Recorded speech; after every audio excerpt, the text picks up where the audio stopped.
ফুলন দেবী যেহেতু বেহমাই কাণ্ডে 22 জন রেপিস্টকে নিজের হাতে দাঁড় করিয়ে খুন করেছে, একই সাথে পৃথিবীতে এরকম কোনো ঘটনা নেই একসাথে 22 জনকে একজন মহিলা হ্যাঁ বন্দুকের গুলিতে একটার পর একটা শেষ করছে।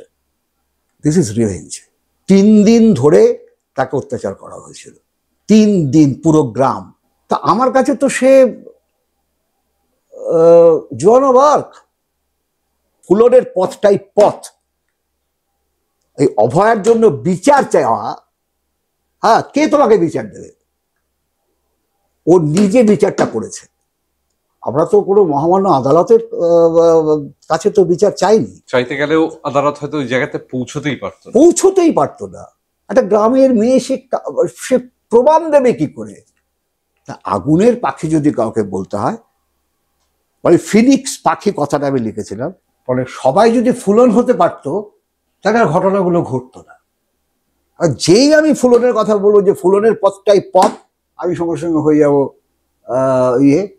অ্যান্টি ন্যাশনাল, তুমি হিংসা ছড়াচ্ছ। আরে যে আমার উপরে হিংসাটা করে গেল, যে আমাকে অত্যাচারটা করে গেল, সে হিংসে করেনি, আমি হিংসে করলে দোষ? রিডিকুলাস।